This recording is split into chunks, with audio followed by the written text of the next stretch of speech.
June 11, 1970, Canarsie, Brooklyn. 2:47 in the morning, the trunk of a stolen Buick Electra pops open in the darkness behind a garbage-lined alley off Flatlands Avenue. 3 men work in silence. No conversation, no cigarettes, no wasted motion. They have done this before. What they pull from that trunk is barely recognizable as a man. His name is William DeVino, known to every MAID member from Red Hook to Ozone Park as Billy Bats, a soldier under the Gambino crime family, a man with a card, a full membership in the most powerful criminal fraternity in America. He had been dead for 11 days. The murder itself had happened in a place of celebration, a farewell party at the New Welcome Inn on New Utrecht Avenue. June 11, 1970 does not mark the discovery of a body. It marks the moment 3 men had to move one, because the ground where they first buried him was being excavated. A highway project. Government paperwork. The kind of bureaucratic accident that exposes what violence tries to permanently conceal. Billy Bats did not die in a war between rival families. He was not killed over a territory dispute or a missed payment. He was beaten to death, methodically, savagely, by men who were not authorized to kill him. That distinction would echo through the next decade of New York organized crime. This is not the story Hollywood told you. To understand why Billy Bats died, you must first understand what he represented. William Bentvena was born in Brooklyn in 1921. He came up the way most men in that world came up, through neighborhoods, through favors, through a slow accumulation of trust that took years to build and seconds to destroy. By the time he became Billy Bats, he had earned something most men in organized crime never reach. He had been formally inducted into the Gambino crime family. In the language of that world, he was made a full member, protected by protocol that stretched back decades, protocol that existed not out of sentiment, but out of operational necessity. You could not kill a made man without permission from the top. That rule was not a courtesy. It was the architecture that prevented the entire structure from collapsing into endless internal warfare. Billy Bats understood exactly what that status meant, perhaps too well. Henry Hill was something else entirely. Born in 1943 to an Irish father and a Sicilian mother, he grew up in the Brownsville section of Brooklyn, watching the Lucchese family operate out of a cab stand across the street. He was 11 years old the first time he ran an errand for them. By 13, he was parking cars and making himself useful in ways that a legitimate child never would. Hill would never be made. His Irish blood made full membership constitutionally impossible under the rules of the American Cosa Nostra. He existed in permanent proximity to power, close enough to feel it, permanently excluded from owning it. That exclusion mattered more than anyone acknowledged at the time. James Burke, Jimmy the Ghent, was the gravitational center of this story. An Irish-American like Hill, equally ineligible for formal membership, and yet one of the most feared and productive earners in the entire Lucchese family's network. Burke had an almost surgical relationship with violence. He did not use it impulsively. He used it the way a craftsman uses a specific tool, deliberately, and only when other instruments had failed. These 3 men existed inside the same criminal ecosystem, but they operated under entirely different sets of rules. That asymmetry was the loaded weapon. The night of June 11th simply pulled the trigger. By the late 1960s, the Lucchese family's presence in the borough of Queens had become one of the most profitable criminal operations in the northeastern United States. It ran not through spectacle, but through discipline, through systems, through men who understood that consistency was more valuable than aggression. Henry Hill and Jimmy Burke were central to that machinery. Their base of operations was the Bamboo Lounge, and later, Robert's Lounge on Lefferts Boulevard in South Ozone Park. These were not glamorous establishments. They were functional ones. Back rooms where envelopes changed hands, where debts were negotiated, where the invisible economy of organized crime conducted its daily business beneath the surface of ordinary neighborhood life. Burke was the architect. Hill was the connector. Together, they ran hijacking operations out of John F. Kennedy International Airport with a precision that federal investigators would spend years trying to fully reconstruct. Cargo trucks disappeared, shipments evaporated, drivers were bribed, intimidated, or simply replaced with men already on the payroll. The airport was not merely a target. It was an institution they had quietly colonized. This operation reached its apex in December 1978 with the Lufthansa heist, the largest cash robbery on American soil at that time. Approximately $5 million removed from a cargo vault in a single night. The planning was meticulous. The execution was near flawless. But that heist belongs to a later chapter of this crew's history. What matters here is the standing it reflected, the standing that already existed before that night. By 1970, Burke and Hill had accumulated enough credibility within the Lucchese network that they operated with considerable autonomy. They generated revenue. They solved problems. They were, in the practical language of organized crime, valuable. But value and membership were not the same thing. And in a system built on formal hierarchy, the distinction between a trusted associate and a made man was not bureaucratic. It was existential. Billy Batts knew that distinction intimately. On the night he walked back into Henry Hill's world, he chose to use it as a weapon. That choice would be the last consequential one he ever made. Billy Batts had just been released from prison. He had served 6 years on a narcotics conviction.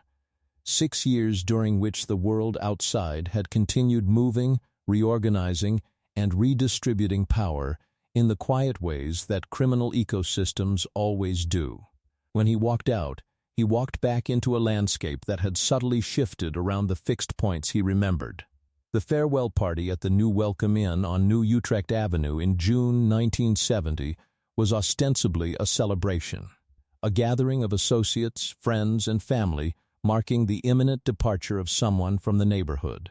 It was the kind of social event that organized crime uses as neutral ground, a space where the formalities of hierarchy relax slightly, where men who would not normally occupy the same room find themselves drinking at adjacent tables.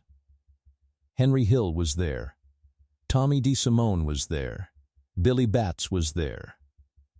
What happened next was not a spontaneous eruption. It was a slow, deliberate provocation, administered by a man who understood precisely what he was doing. Batts approached Tommy DeSimone, a volatile, dangerously ambitious young associate already known for unpredictable violence, and began to mock him publicly. The specific content of the insult cut directly to status. He told DeSimone to go home and shine his shoes, a reference to DeSimone's past as a shoeshine boy. Delivered loudly, delivered repeatedly, delivered in front of witnesses. In any other context, this might be dismissed as the cruelty of a powerful man toward a lesser one. But Batts was not simply mocking a person. He was demonstrating a principle. He was reminding everyone in that room of the permanent ceiling above men like DeSimone, and by extension, men like Hill and Burke. You are not us. You will never be us. Act accordingly. DeSimone absorbed it. He smiled. He waited. Burke and Hill absorbed it too. They waited longer. When Batts left the bar briefly that evening, the three men made a decision that required no formal discussion. Some agreements are reached without words. When Batts returned, the beating began. It was sustained, methodical, and total. They put him in the trunk of a car. They drove to a location in upstate New York. They buried him. And for 11 days, they believed the matter was closed. Then the construction crews arrived. The moment Billy Batts disappeared, a clock started. Not a metaphorical one, an institutional one. Because within the Gambino family's internal network, the absence of a made member generated inquiry. Men at that level did not simply vanish without explanation. They had obligations, schedules, associates who expected contact. When those expectations went unmet, questions moved upward through the hierarchy with quiet urgency. The Gambino family in 1970 was operating under the administration of Carlo Gambino himself, the most politically astute organized crime figure of the 20th century. A man who had consolidated power not through mass violence, but through patience, through strategic alliance, and through an almost bureaucratic insistence on procedural order within the family's internal operations. To Carlo Gambino, the murder of a made man without authorization was not merely a disciplinary problem. It was a structural one.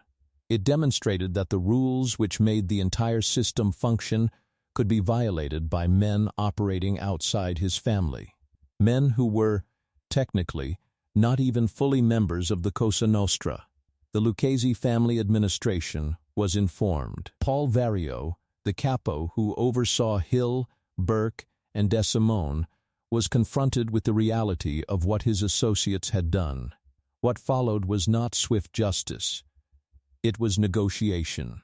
And that negotiation revealed something more unsettling than the murder itself. The Gambino family wanted satisfaction. The Lucchese family needed to provide it without sacrificing two of its most productive earners.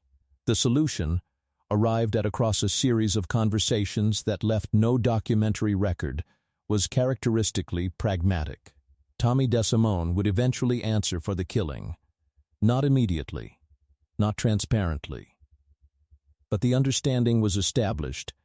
DeSimone's life was already forfeit. The debt would be collected when collection became operationally convenient. Burke and Hill were, for the moment, insulated. Their productivity protected them in ways that loyalty never could. This is the political reality that Hollywood consistently obscures. The killing of Billy Batts did not trigger a war. It triggered a calculation, and within that calculation, human lives were denominated in units of revenue and strategic value. DeSimone continued operating. He continued killing. He was permitted to accumulate enough blood on his hands that his eventual elimination would read as routine housekeeping rather than targeted retaliation. The Gambino family was not seeking justice.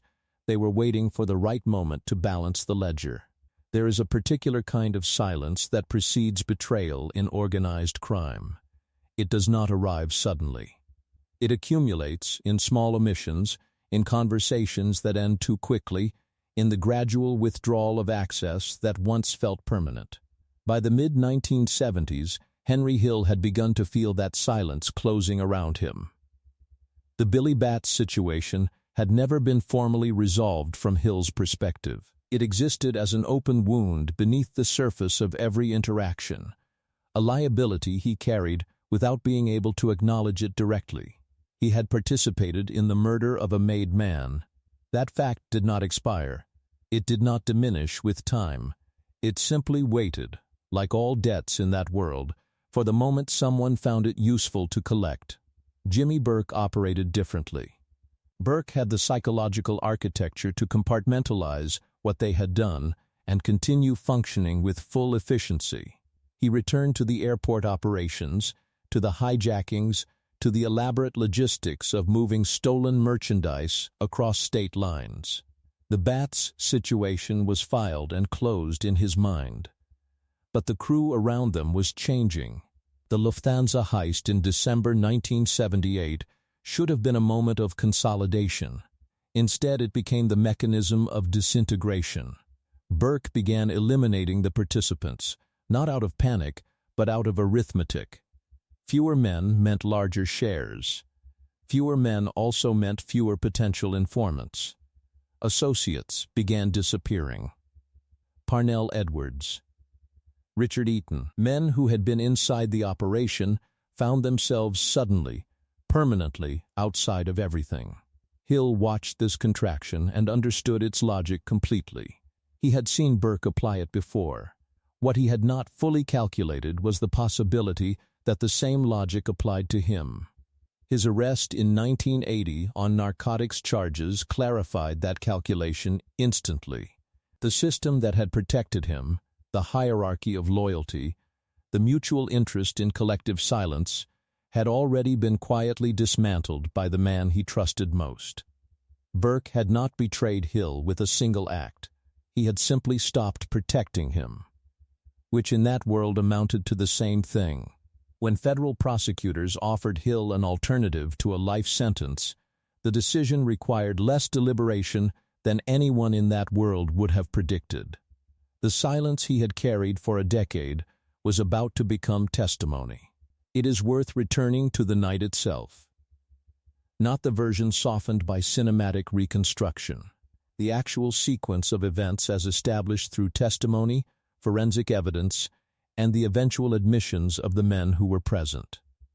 The New Welcome Inn on New Utrecht Avenue was a modest establishment, a neighborhood bar operating within the ordinary rhythms of a Brooklyn evening. The farewell party had drawn a mixed crowd, associates, civilians, peripheral figures who existed in the orbit of that world without being formally inside it. Billy Batts arrived with the confidence of a man who had just reclaimed his place in a hierarchy he had never doubted. 6 years of incarceration had not diminished his sense of standing. If anything, it had calcified it. Prison, for a made man, was an interruption, not a demotion. The provocations toward DeSimone unfolded across the course of the evening. They were not isolated remarks. They were sustained. Batts returned to the subject repeatedly, each repetition landing with the precision of a man who understood exactly how much damage he was inflicting on DeSimone's standing in that room. When Batts briefly left the premises, Burke made the decision. DeSimone did not require persuasion. Upon Batts's return, the attack was immediate and overwhelming. Bottles, feet, hands, the kind of violence that does not resemble what cinema depicts. It is faster, more chaotic, and far more clinical in its terminal efficiency than any choreographed sequence suggests. Hill was present throughout. Batts was not dead when they placed him in the trunk. According to Hill's subsequent testimony that formed the prosecutorial backbone of multiple federal cases, Batts was still breathing during the drive to the burial site in upstate New York. The final act was completed there, in darkness, away from witnesses.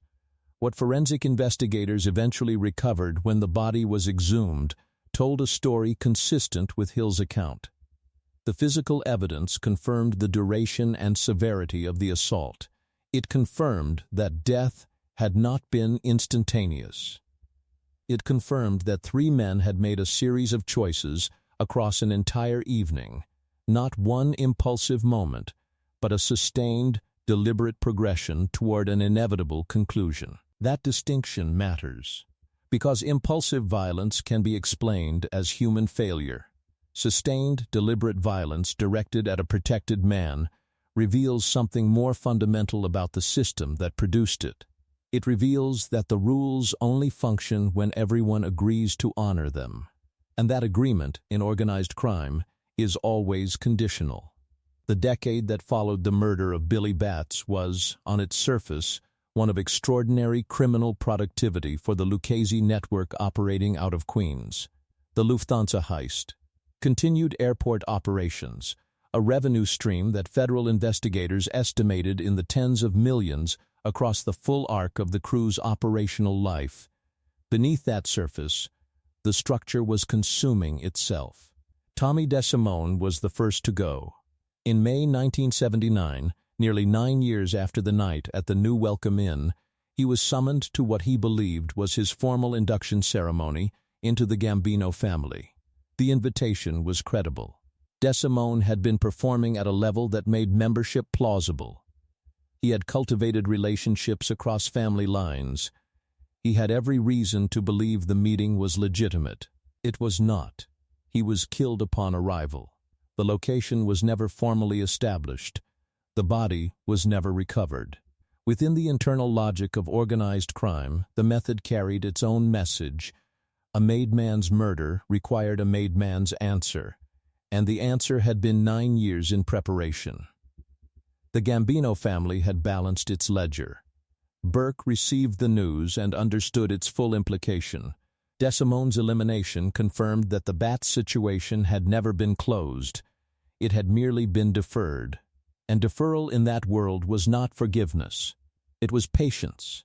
Hill's arrest in April 1980 on narcotics distribution charges initiated the final sequence. The federal case against him was substantial. The potential sentence was structurally designed to exceed a human lifetime.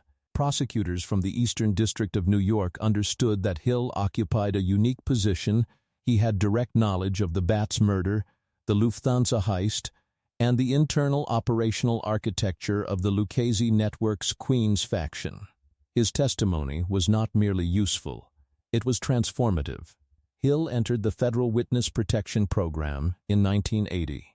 What followed was one of the most consequential series of cooperating witness testimonies in the history of organized crime prosecution in the United States.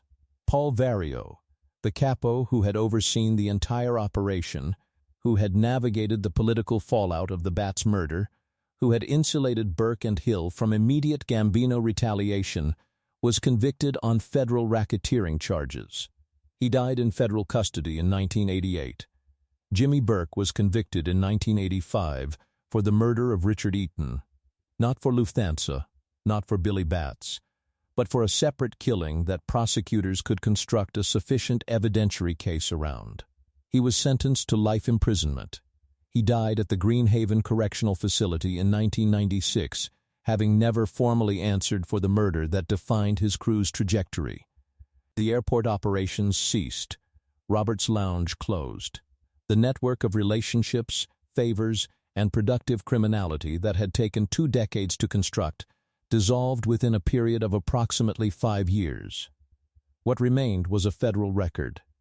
Testimony transcripts, forensic reports. The bureaucratic residue of a criminal enterprise that had believed itself permanent. Henry Hill lived under federal protection for decades, relocating repeatedly as his identity was compromised, struggling with the addictions that had accompanied his entire adult life, and existing in the specific purgatory reserved for men who have betrayed the only world they ever understood. He died in Los Angeles in June 2012. He was 69 years old. He outlived nearly every man in this story. That fact is not incidental. In organized crime, survival is rarely a function of virtue or loyalty. It is a function of calculated self-interest applied at the precise moment when the alternative becomes untenable. Hill had understood that calculation his entire life. In the end, he simply applied it to the men who had taught it to him. Return for a moment to that alley in Canarsie. June 11, 1970. 3 men moving a body in darkness. A government construction project accidentally exhuming what violence had tried to make permanent. The specific, mundane bureaucracy of a highway expansion exposing what the most sophisticated criminal network in America had attempted to conceal. There is a thesis embedded in that image, and it is this: organized crime does not fail because of law enforcement. It does not fail because of moral reckoning or institutional pressure or the eventual weight of accumulated guilt. It fails because the foundational promise it makes to its members is structurally false. The promise of protection, the promise of loyalty, the promise that the rules which govern behavior within the system will be honored consistently and without exception. Billy Bats believed that promise absolutely. His made status was not merely a title, it was a contract. A guarantee underwritten by decades of precedent and enforced by the collective self-interest of every family operating within the American Cosa Nostra. Burke and Hill and DeSimone voided that contract in a single evening. Not because they were uniquely lawless within a lawless system, but because the system itself had always contained the mechanism of its own violation. The rules existed to serve power. When power calculated that breaking them was operationally preferable to honoring them, the rules ceased to function. The Gambino family's response confirmed this. They did not seek immediate justice. They performed a calculation. They waited 9 years to balance a ledger that honor demanded be balanced immediately. In doing so, they demonstrated that the sacred prohibition against killing made men was not sacred at all. It was conditional, negotiable, subject to the same cost-benefit analysis that governed every other decision in that world. DeSimone died for Billy Batts. But he died on a schedule determined by convenience, not principle. This is what the mythology of organized crime consistently obscures. The codes, the rituals, the elaborate architecture of loyalty and omerta, these are not the foundation of the system. They are its marketing. They are the mechanism by which men are recruited into a structure that will expend them the moment expenditure becomes rational. Henry Hill understood this. Not as philosophy, he was not a philosophical man. He understood it the way animals understand predation. Instinctively, physically, in the moment when the system that had sustained him recalibrated, and he felt himself reclassified from asset to liability. He responded the only way the system had ever taught him to respond. He acted in his own interest. He survived. The men who believed most completely in the promise, Batts, DeSimone, Vario, did not. There is no moral to extract from this. Morality requires a framework that this world deliberately dismantled. What remains instead is a pattern, repeated across decades, across families, across every criminal organization that has ever constructed itself around the language of loyalty while operating according to the logic of pure self-interest. The trunk pops open in the darkness. The body is there. And somewhere nearby, always, a construction project proceeds on schedule, indifferent, mechanical, and perfectly positioned to expose everything that was never as buried as it seemed.